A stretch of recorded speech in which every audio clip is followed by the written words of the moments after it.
जय हिंद मेरे दोस्तों, मैं कुमार सिद्धू एक बार फिर से सिद्धार्थ जी टीचिंग सेंटर में भरपूर स्वागत करता हूं। मेरे दोस्तों, आज का वीडियो रहेगा बीपीएससी प्रीवियस ईयर क्वेश्चन।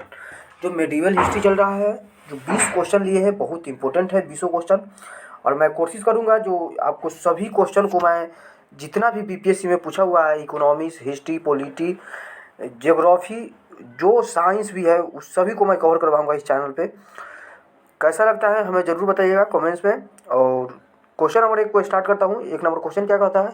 सभी भक्ति संतों के मध्य एक समान विशेषता थी। उन्होंने, मतलब कि जो उन्होंने पूछ रहा है, तो ऑप्शन से आप टिक लगाइएगा। पूछ बताई गई है जो अपनी वाणी को उसी भाषा में लिखा जिसे उनके भक्त समझते हैं, तो ये तो सही है।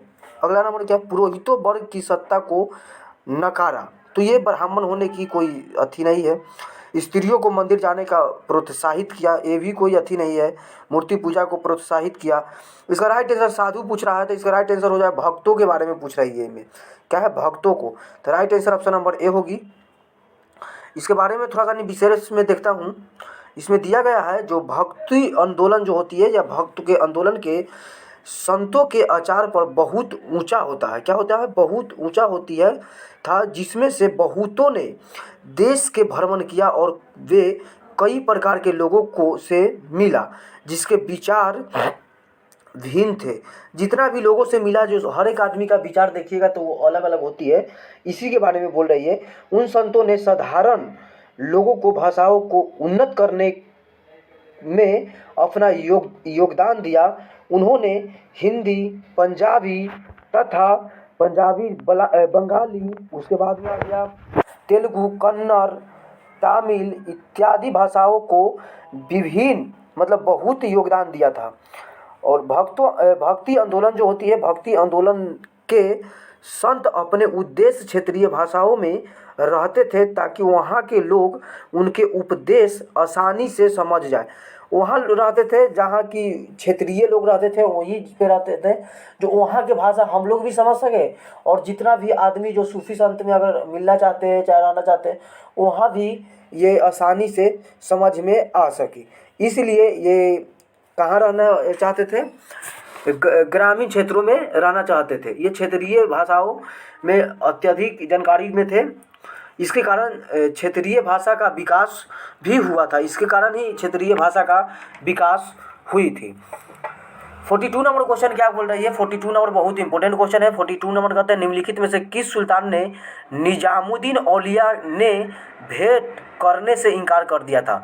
तो अलाउद्दीन खिलजी। वो अलाउद्दीन खिलजी ऐसे बोला जाता है, जो अलाउद्दीन खिलजी को ही निजामुद्दीन औलिया ने बोला था, जो साहब दिल्ली अभी दूर है, तो इसलिए प्रचलित है। ये तो वनडे एग्जाम में यहाँ पे पूछा जाता है।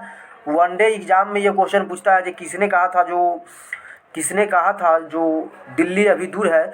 तो एक्चुअली इसमें फैक्ट एक ही आ रही है, जो इस फैक्ट में निजामुद्दीन औलिया के पुत्र को क्या बोल रही है? निजामुद्दीन औलिया के पुत्र को इन्होंने, मतलब सूफी संत, इसको संत कहा जाता है निजामुद्दीन औलिया को। तो इसको अलाउद्दीन खिलजी के पुत्र को इसने बहका दिया था और अपने बानी के एकत्रित कर लिया था। ठीक ना? जब एकत्रित कर लिया था तो ये युद्ध लड़ने के लिए गए हुए थे। क्या था? ये मंगोल से युद्ध लड़ रहे थे अलाउद्दीन खिलजी। जब वहाँ से लौट रहे थे तो इनको समाचार मिला कि ऐसा ऐसा बात है, जो आपको पुत्र को ये अपना लिया है। तो ये बोले थे जो मैं दिल्ली से आता हूँ, अगर दिल्ली से आने से पहले तुम अगर यहाँ से निकल गया तो ठीक है, नहीं तो तुमको क्या होगा, जो तुम जानना निजामुद्दीन औलिया। तो निजामुद्दीन औलिया ने जवाब दिया अलाउद्दीन खिलजी को कि साहब दिल्ली अभी दूर है। तो यहाँ से ही विख्यात निकलती है। ये क्वेश्चन बहुत बार पूछी हुई है। Right answer option number B होगी। आगे इसको देखता हूँ, ऑप्शन नंबर बी ही होगी। 43 नंबर क्वेश्चन क्या कर रही है? 43 नंबर क्वेश्चन में दी गई है, बहराम शाह की रचना किसने किया था? बहराम शाह, ये भी एक लोधी वंश से ही संबंधित बहराम शाह का जो है, जो 43 में नंबर क्वेश्चन है, बहराम शाह की रचना किसने किया था? तो मलिक मोहम्मद जायसी ने किया था। किसने? मलिक मोहम्मद जायसी ने इसकी रचना की थी। आगे देखता हूँ, बहराम के बारे में दी गई है। बहराम शाह की रचना मल्लिक महोत्सव जयासी ने की थी। जयासी को पद्मावत पद्मावत जिसे कि अखरावत तथा आखिरी कलाम में से पद्मावत का हिंद साहित्य का महत्वपूर्ण स्थान दी गई है। पदवात का क्या चीज़ का? पदवात का बहुत इंपॉर्टेंट यहाँ से फैक्ट निकलती है। अगले नंबर क्वेश्चन में है, ये क्वेश्चन तो बहुत काफ़ी इंपॉर्टेंट है जो एग्जाम के व्यू से बहुत ज़्यादा, ये तो मनमंता वाला पूछा हुआ है। ये बीपीएससी प्रीलिम्स में पूछी हुई क्वेश्चन है। 1994 में ये क्वेश्चन को पूछा था एग्जामिनर ने। 1994 में ये क्वेश्चन पूछा, पानीपत के युद्ध में बाबर की जीत का मुख्य कारण क्या है? तो ऑप्शन नंबर ए में दिया है उसकी घुड़सवार सेना, ठीक, बी में उसकी सैन्य कुशलता, और सी में तुलगामा प्रथा, और डी में अफगानों को आपसी। तो इसका राइट आंसर एक्चुअली होनी चाहिए उसकी सैन्य कुशलता। और कहा जाता था भारतीय जब अपने ने अपनों को दागा दिया तो फिर उसमें तो दिक्कत होवे करेगा। तो अपने मंगोल, ये तो जो था जो मंगोल से भाग करके भागा हुआ था, लेकिन बाबर को बुलाया था, अपने ही आदमी ने बुलाया था। तो इसका right answer option number B होगी। इसके बारे में थोड़ा सा देखता हूँ 44 नंबर क्वेश्चन के। पानीपत की पहली लड़ाई कब हुई थी? तो पानीपत की प्रथम जो लड़ाई हुई थी जो 21 अप्रैल 1526 ईस्वी को हुई थी। तो इसको आप ध्यान दीजिए या नहीं, नाम तो 1526 आप याद रखिएगा, डेट याद हो या ना उससे कोई फैक्ट नहीं पड़ता है। ये इसका जो है जो फैक्ट 21 जो दिया गया है, इससे क्वेश्चन पूछता है जो पानीपत की लड़ाई जो प्रथम लड़ाई कब हुई थी, ऐसे क्वेश्चन पूछता था। तो ऑप्शन रहता है सेठ होल 1526, जो ऑप्शन नंबर सी पर आता है। ऑप्शन जो 1526 लिखा हुआ बाबर एवं इब्राहिम लोदी के बीच में हुई थी, जिसमें अपना सैन्य कुशलता के बल पर बाबर ने विजय प्राप्त किया था। सैन्य कुशलता के बल पर बाबर ने अपना विजय प्राप्त की थी। और इसके बाद में कहा जाता है जो बाबर ने पानीपत की प्रथम लड़ाई में ही गोला बारूद का उपयोग किया था। बाबर की सैन्य संख्या लोदी सेना से कम थी, बाबर के जब में कम थी, फिर भी उसकी कुशलता सैनिक नीति के चलते विजयश्री ने उसका वर्ण किया था। किसने? विजयश्री ने इसका मतलब वर्ण किया था। इब्राहिम लोदी स्वयं एक अनुभव शून्य व्यक्ति था। इब्राहिम लोदी जो था जो अनुभव शून्य व्यक्ति था, क्या था? अनुभव शून्य व्यक्ति था। और बाबर लिखता है कि वह अनुभवहीन व्यक्ति था जो अपना गतिविधियों को बड़ी असावधानी रखता है, असावधानी रखती है। तो इसको कहने का मतलब है जो वो मतलब बहुत ही युद्ध के मामले में बहुत ही इब्राहिम लोदी थोड़ा सा कच्चे थे। कहा जाता है जो अपना गतिविधियों में बड़ी असावधानी रखता है वह बिना किसी व्यवस्था के आगे बढ़ता है और रुकता तथा बिना किसी दूरदर्शिता के संघर्ष में लीन हो जाता था।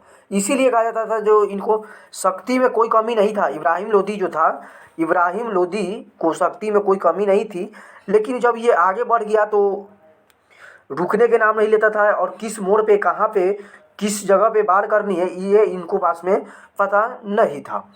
आगे देखता हूँ 45 नंबर क्वेश्चन कर रही है। 45 नंबर क्वेश्चन में क्या दी गई है? 45 नंबर, तुजूक ए बाबरी किस भाषा में लिखा हुआ है? तुजूर ए बाबरी किस भाषा में? तुजूर मतलब तुजूर, यहाँ से सीधा सी आती है तू जू और र। तुजूर मतलब तुर्की, कहाँ से? तुर्की से निकली हुई है, तुर्की से। Right answer option number C होगी। तुजूर जे किस भाषा में लिखा हुआ है? तो तुर्की में। इसके बारे में थोड़ा सा नहीं देखता हूँ। मुगल साम्राज्य की आधारशिलता रखने वाले जहीरुद्दीन मोहम्मद बाबर ने अपने जीवन संबंधी घटनाओं को एक ग्रंथ में स्वयं ही लिखा है। इसे तुजूर ए बाबरी या बाबरनामा कहते हैं। तजूर ए बाबरी एवं बाबरनामा खुद अपने लिखे हैं। तुजूर ए बाबरी एवं बाबरनामा किसने लिखा था? बाबर ने लिखा था। यह किताब तुर्की भाषा में लिखी है गई है, किंतु तुर्की मुगल जो दरबार में राजभाषा थी, जो राजभाषा तुर्की था मुग़ल दरबार में, मुग़ल दरबार जो दिल्ली में थी, तो उसमें राजभाषा भी तुर्की था। यह सम्मान फारसी को प्राप्त था। ये सम्मान किसका था? फारसी का प्राप्त था। ये क्वेश्चन बहुत इंपॉर्टेंट है। 46 नंबर क्वेश्चन का आप जवाब दीजिएगा।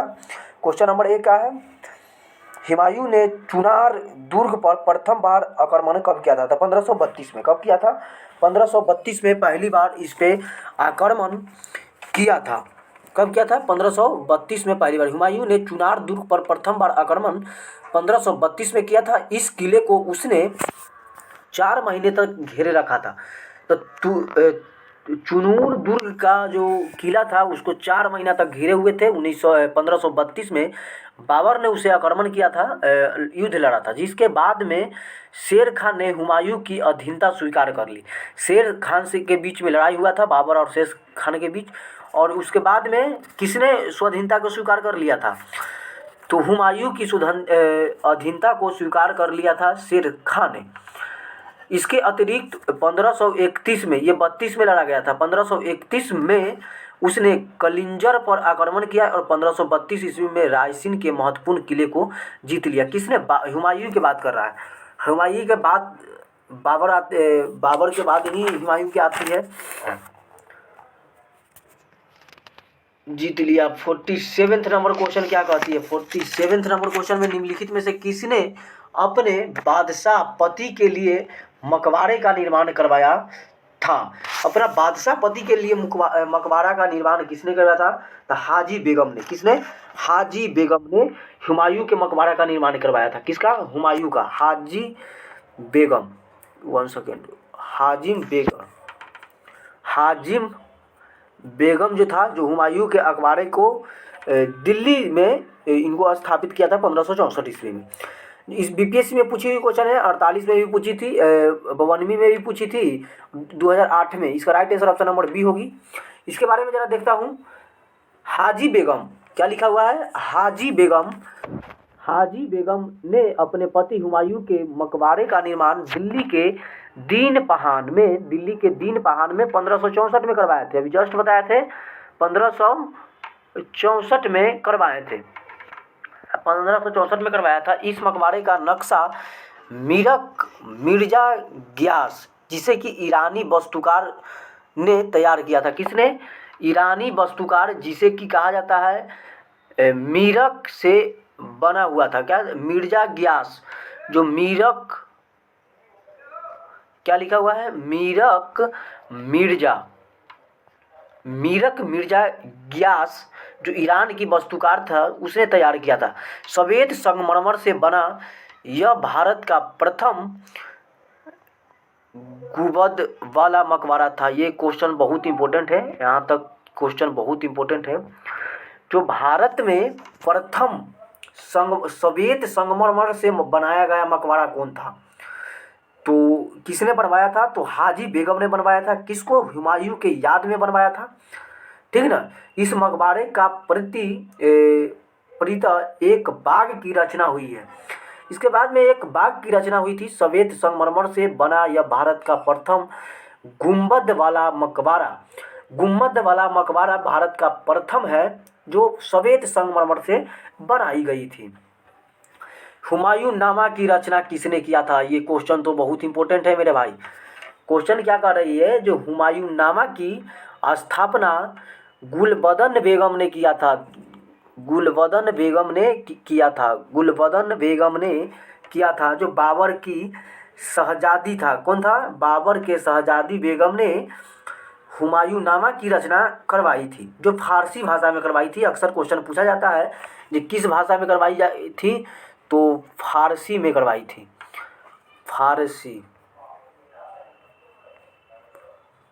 फारसी में ये करवाई थी। 40, इसको देखता हूँ, इसके बारे में थोड़ा डिटेल देख लेता हूँ। बाबर की शहजादी जो गुलबदन बेगम ने हुमायूं नामा की रचना की थी, जो फारस भाषा में लिखवाई थी। किस भाषा में? फारस में। बादशाह अकबर ने अकबरनामा के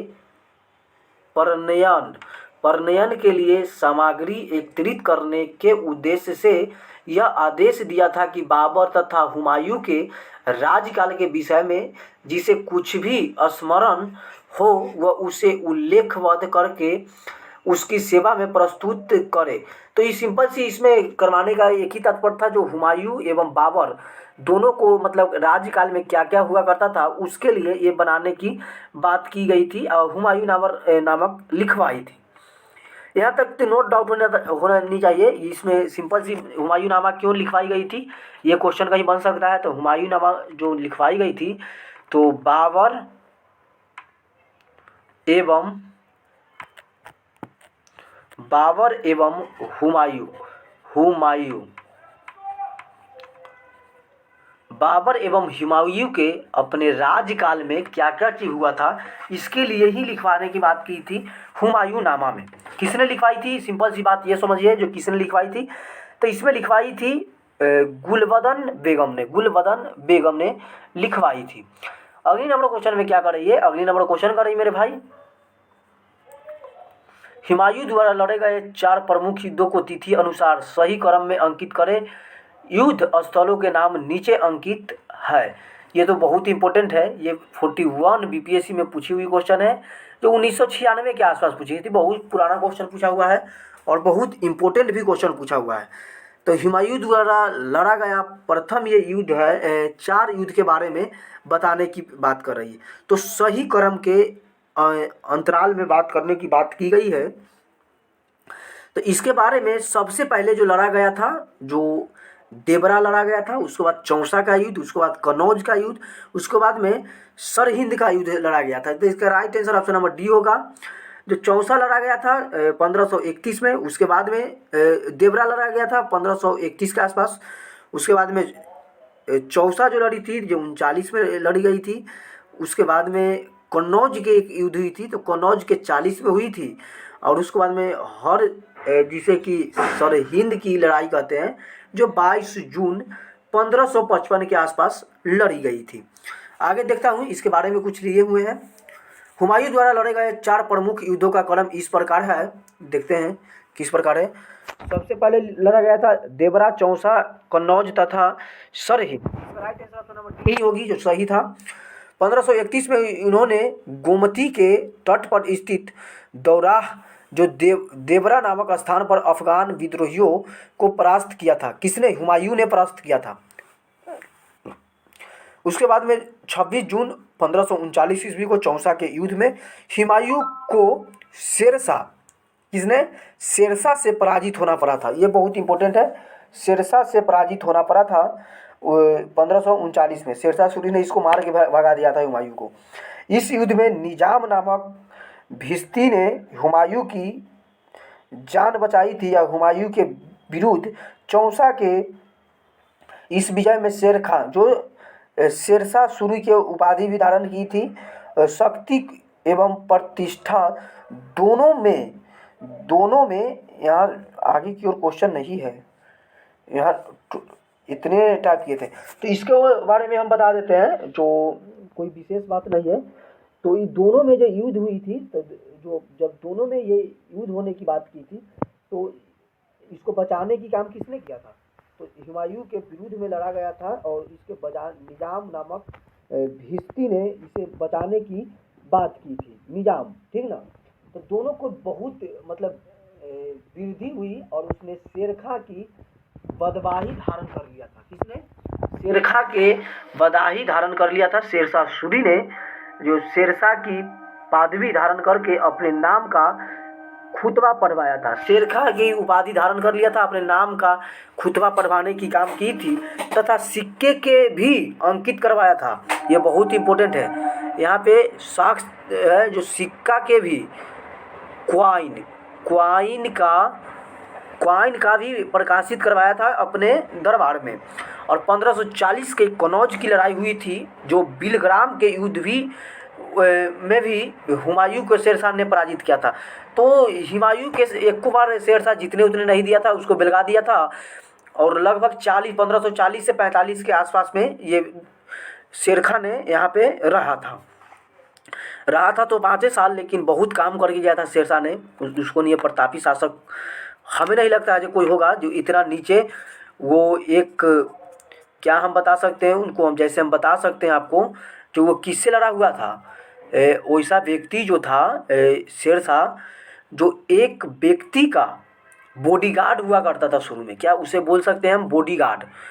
यहाँ पे लिखते हैं बॉडीगार्ड से वो शासक नियुक्त हो गया। बॉडीगार्ड, बॉडी गार्ड, बॉडीगार्ड से वो शासक नियुक्त हो गया। ये समझने वाली बात है। चलते हैं आगे की ओर। और सर हिंद के युद्ध जो हुई थी, जगह हुई थी 1555 ईस्वी में हुई थी, जो 22 जून के हुई थी। 50 नंबर क्वेश्चन कर रही है मेरे भाई। 50 नंबर क्वेश्चन बहुत इंपोर्टेंट है। निम्नलिखित में से किस सुल्तान ने पहले हजरते आला की उपाधि अपनाई और बाद में सुल्तान की? हजरते आला तो शेरशाह सूरी ने, जस्ट हम बताएं वो शेरशाह सूरी ने ही अपनाए थे। बहुत इंपॉर्टेंट है इनके बारे में फैक्ट। 1529 में बंगाल के शासक जिसे कि नुसरत खान को पराजित करके शेर खान ने शेरशाह सूरी ने की उपाधि भी धारण किया था, और शेरशाह सूरी ने हजरते आला की उपाधि धारण किया था। हजरते, शेरशाह सूरी से क्वेश्चन अक्सर पूछा जाता है। तो शेरशाह सूरी की उपाधि किसने धारण, शेरशाह सूरी ने ही उपाधि को धारण किया था, जिसे कि हजरते आला कहा जाता था। उसके बाद में सुल्तान की उपाधि धारण किया था। जो 1539 ईस्वी में चौसा के युद्ध में हुमायूं को पराजित करके उसने शेरशाह की उपाधि धारण की तथा अपने नाम का खुतबा पढ़ाना भी चालू किया। बाद में सिक्का का भी प्रचलन, जिसे कि क्वाइन भी बोला जाता है, क्वाइन का भी प्रचलन किया था शेरशाह सूरी ने। अगले नंबर क्वेश्चन बहुत इंपॉर्टेंट है। हल्दी घाटी की युद्ध में महाराणा प्रताप का सेनापति कौन था? 51 नंबर क्वेश्चन के बहुत इंपॉर्टेंट आंसर है। तो हमीर खान था। किसने था? हमीर खान था। आइए हमीर खान के बारे में थोड़ा सा पढ़ते हैं। 1529 में बंगाल के शासक नुसरत शाह के पराजित करके शेर खां, जिसे कि शेरशाह सूरी ने हजरते आला की उपाधि धारण की थी। 1539 ईस्वी में चौसा के युद्ध में हुमायूं को पराजित करके उसने शेरशाह की उपाधि धारण कर लिया था। क्या चीज़ है? जब हुमायूं के पराजित किया था तो उसके बाद में शेरशाह का उपाधि धारण कर लिया था तथा अपने नाम का खुतबा भी पढ़वाया था। ये बहुत इंपॉर्टेंट है शेरशाह सूरी के बारे में। अगली नंबर क्वेश्चन है, हल्दी घाटी के युद्ध में महाराणा प्रताप ने किसका, अच्छा ये क्वेश्चन कहाँ था? ये 1539 से पिछला बार में बताया था 100 हल्दी घाटी का, ठीक है। ये हल्दी घाटी की क्या, हमीर खान के बारे में बात करती है। किसमें?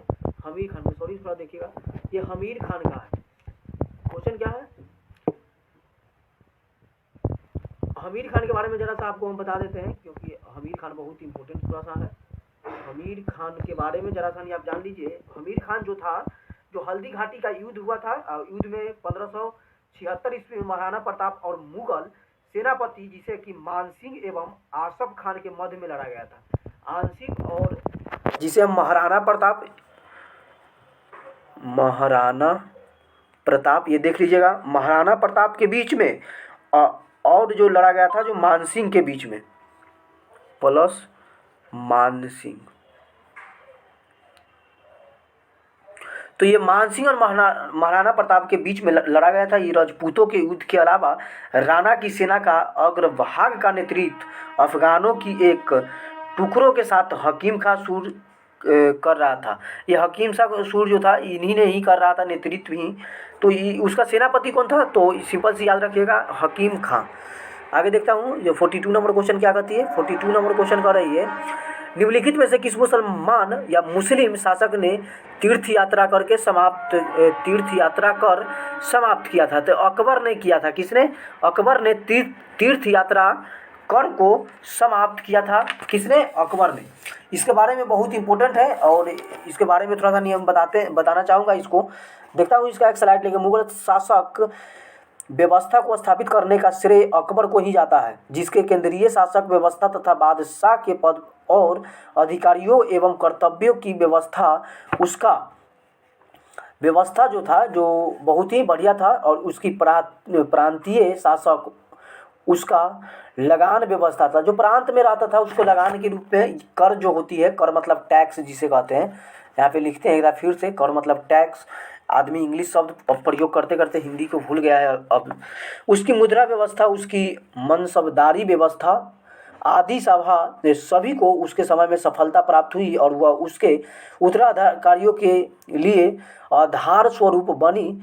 अकबर प्रथम मुस्लिम अकबर जो था, जो प्रथम मुस्लिम शासक था जिन्होंने धार्मिक नीति के अंतर्गत अब उन्हें 1562 ईस्वी में दास प्रथा तथा 1563 ईस्वी में तीर्थ यात्रा तथा 1564 ईस्वी में जजिया कर को समाप्त किया था पूर्ण रूप से। तो वो कौन था? तो अकबर ही था। कौन था? ये अकबर ही था। बहुत इंपॉर्टेंट है, इसके बारे में आगे भी दिया हुआ है। शासक था जिसने हिंदू और मुसलमानों के निकट लाने का प्रयास किया है। अपनी उदार धार्मिक नीति के अंतर्गत 1562 ईस्वी के दास पर था। 1562 में दास पर था। 1562 में दास पर था। उसके बाद में 1564 में जजिया कर को समाप्त किया। अपने सामाजिक सुधार के अंतर्गत उसने बाल विवाह एवं सती प्रथा की रोकने का प्रयत्न किया। अतः अकबर की लोकप्रियता के कारणों में उपयुक्त चारों बिंदुओं को समर्पित करती है। ये बहुत इंपॉर्टेंट है। यहाँ से इसको जो क्वेश्चन, अकबर वास्तव में एक बढ़िया शासक में से एक था, इसमें नो डाउट है।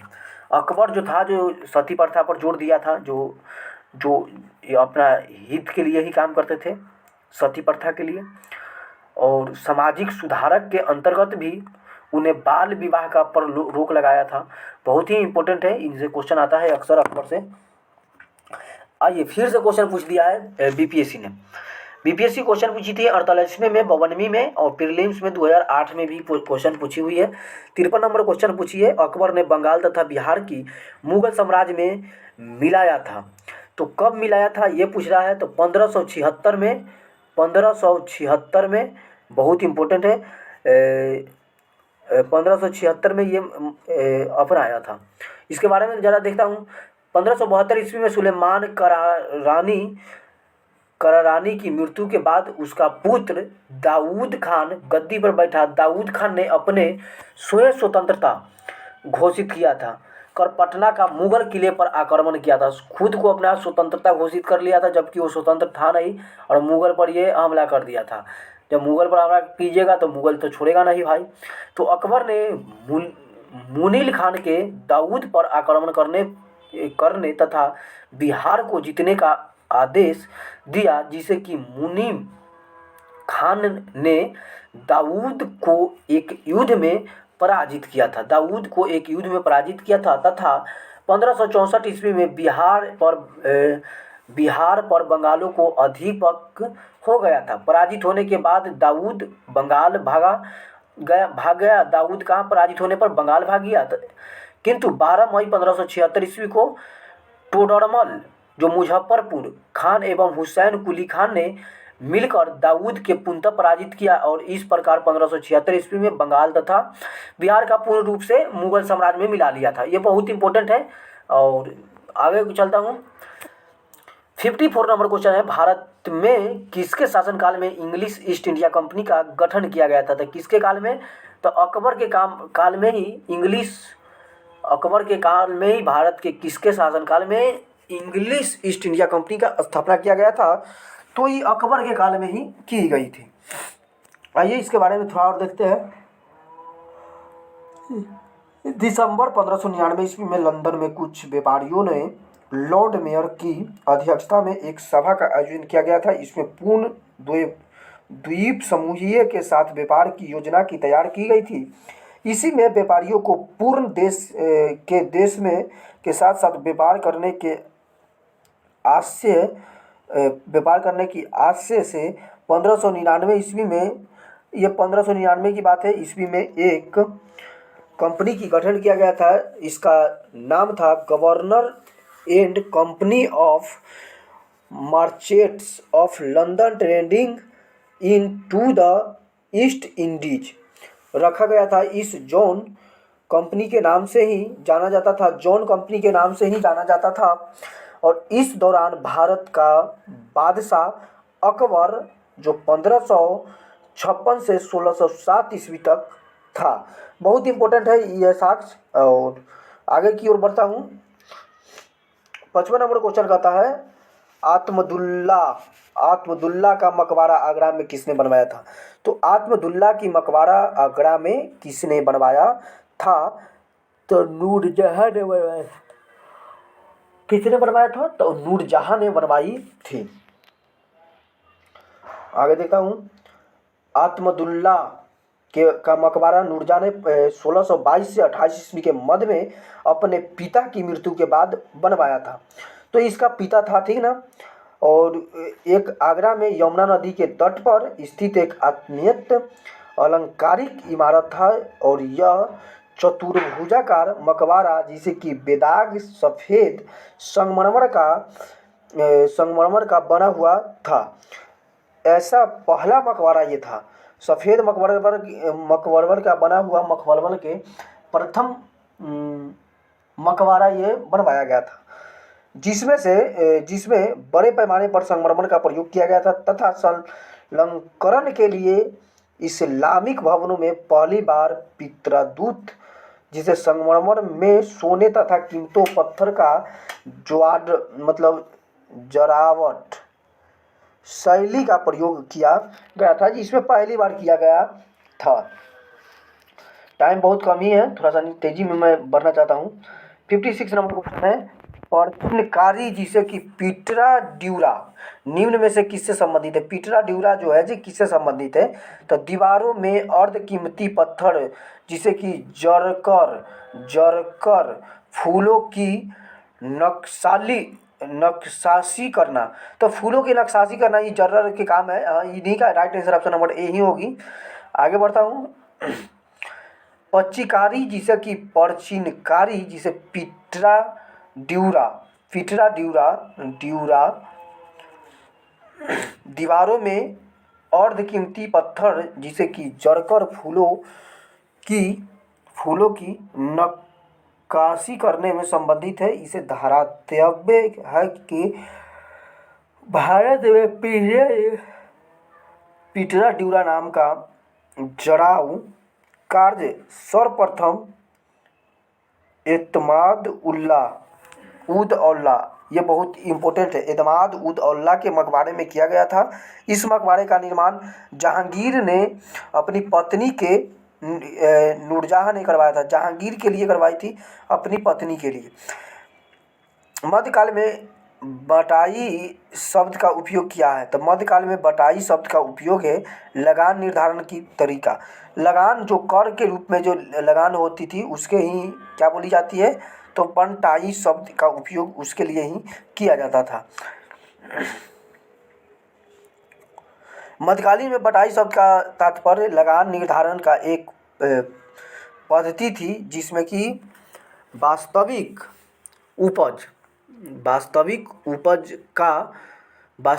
उपज का बंटवारा राज और कृषक के बीच में होता था। जो शेरशाह सूरी ने लगान निर्धारण के लिए 3 प्रणालियों की अपनाई थी। सबसे पहले यही ने अपनाई थी, किसने? तो शेरशाह सूरी ने अपनाई थी। इसके बारे में ज़रा देखिएगा आप। नसक या मुक्तिकाई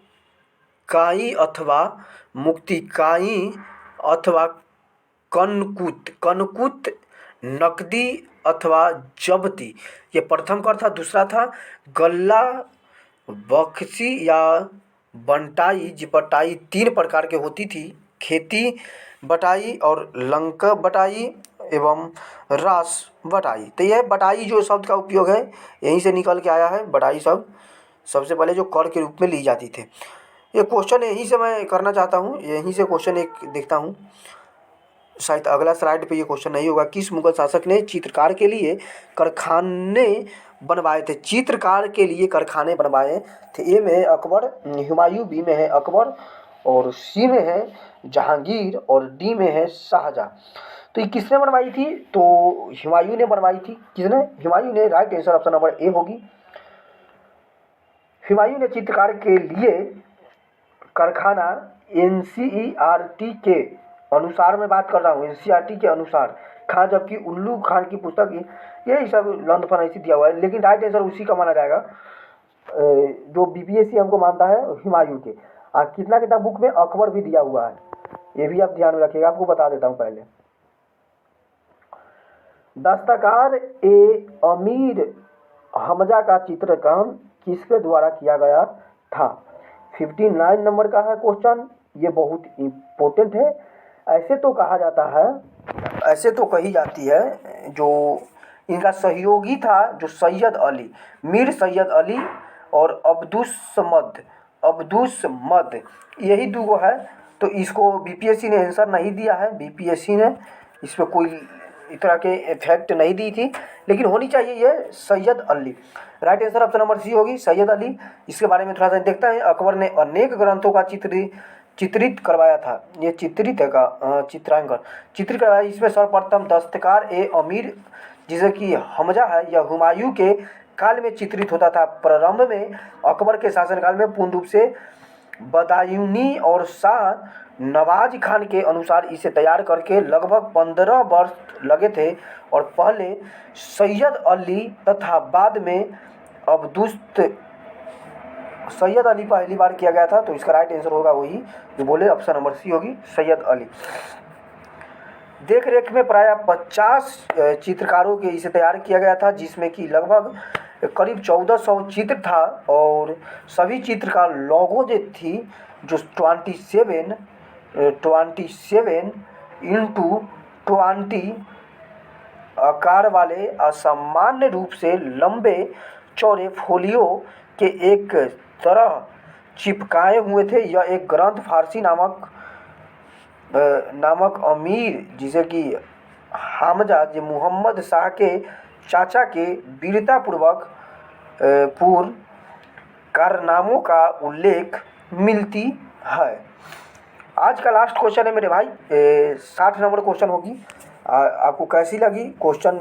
60 नंबर क्या कहती है, यूरोपीय चित्रकारी यूरोपियन पेंटिंग्स का प्रवेश किसके दरबार में हुआ था। यूरोपीय पेंटिंग का प्रवेश अकबर के द्वार में हुई थी। ऐसे हुमायूं भी है, लेकिन अकबर का मूल रूप से ये कहाँ से, यूरोप वाला ही प्रवेश किया था। अकबर के दरबार में यूरोपीय चित्रकार का प्रवेश पुर्तगालियों के मध्य में हुआ था, जिसके मुगल चित्रकार ने 2 विशेषताओं का वर्णन किया था। एक व्यक्ति के विशेष का चित्रण, एक दृश्य के आगे दिखने वाले वस्तुओं को छोटे आकार के बनाया गया था। जो चित्रकला का विकास हुमायूं के शासनकाल से ही प्रारंभ हुआ।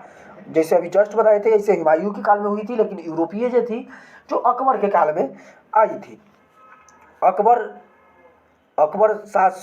शासनकाल में यूरोपीय चित्रकार का प्रभाव भारत जो मुगल चित्रकाल के वाली पर पड़े थे। अकबर ने दरबार में, जिसे मिस्कीन एक यूरोपीय शक्तों में चित्रकार था। अकबर के समय दशवंत अग्रणीय चित्रकार था। जहांगीर के शासनकाल को मुगल चित्रकला का स्वर्ण युग, जिसे स्वर्ण काल भी कहा जाता था। अकबर के काल को ही स्वर्ण काल कहा जाता है। चित्रकार का स्वर्ण काल। तो स्वर्ण काल किसे कहा जाता है, तो स्वर्ण काल कही जाती है अकबर के काल को ही, जो चित्रकला में सबसे ज़्यादा इन्हीं से यूरोपीय लोग आए थे। आज के लिए ये 20 क्वेश्चन है, आपको कैसा लगता है हमें ज़रूर बताइएगा। लगभग 15-16 क्वेश्चन और बच गया है मेडिवल हिस्ट्री का, और मेडिवल हिस्ट्री अगर ख़त्म होती है तो एक महामैराथन लाऊंगा, जिसमें एंशिएंट हिस्ट्री का लगभग 300 क्वेश्चन एक ही क्लास में ख़त्म होगी, और एक और लाएंगे जिसमें कि मेडिवल हिस्ट्री का एक ही क्लास में सारा क्वेश्चन खत्म होगी। उसके बाद में मैं जस्ट प्रवेश कर जाऊंगा मॉडर्न हिस्ट्री में, क्योंकि मॉडर्न हिस्ट्री का वेटेज बहुत है। मैं उसको एक क्लास में लगभग 10 क्वेश्चन से मैं ज़्यादा नहीं करवाऊंगा। इसके लिए आपसे क्षमा प्रार्थना है, क्योंकि उसमें इतना डिटेल दिया हुआ रहता है, डिटेल में बताना पड़ेगा उसमें। तो क्वेश्चन थोड़ा सा नहीं कम करेंगे तभी वहाँ संभव हो सकता है, और 40-45 मिनट से ज़्यादा मैं क्लास अभी नहीं ले सकता हूँ। आज के लिए इतना ही है, तब तक के लिए जय हिंद। कैसा लगता है हमें ज़रूर बताइए। जय हिंद, जय भारत, जय बिहार।